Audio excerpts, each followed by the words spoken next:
G'day, I'm Steve Feather. I'm the Bushland crew leader. And I'm Jen Ellison. I'm one of the Environmental Volunteer Support Officers at Council.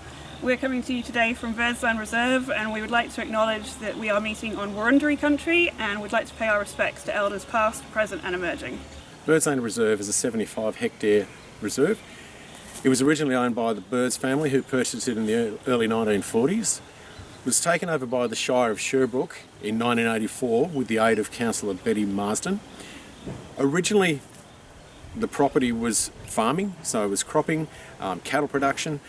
It is now a bushland reserve with some open space amenity. Some of the features included here are our retarding basin with the two lakes running along Mumboldt Creek.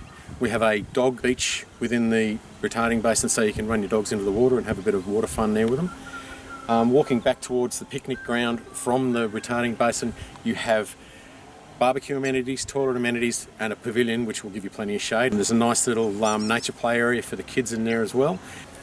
Some of the trails we have here are more accessible and flatter, particularly the ones around the lake area. If you're after a bit more of a challenge, try the Bunjil Trail, which will give you an absolutely brilliant view of the CBD in the city and over Rowville. We can also use the hill track and the Dargon track. The Dargon track will lead you to Lysterfield Park, which extends your walk. So if you're practicing for any big walk, this is the place to do it. Many species of native wildlife find sanctuary here.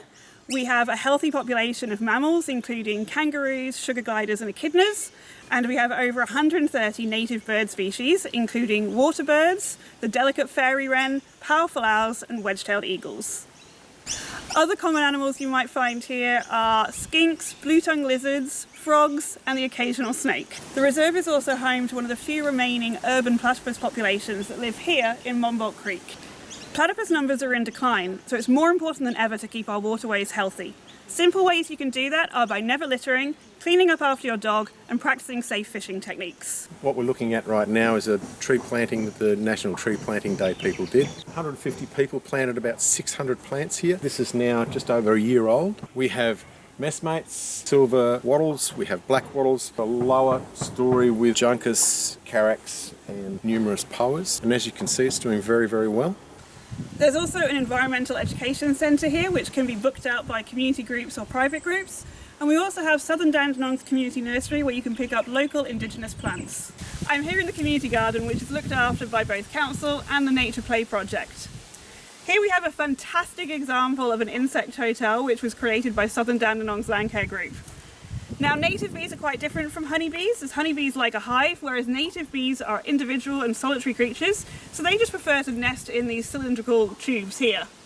This is a fantastic way of getting local native pollinators into your garden. A couple of years ago, Council worked with Wurundjeri educator Brooke Wandon and Amanda Wright to put together these Indigenous art pieces and mount them in mudstone rocks here at Birdsland.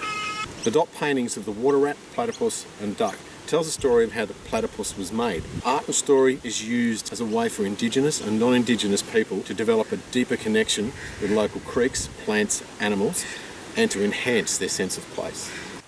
Thanks for joining us today. We'll see you at Birdsland soon.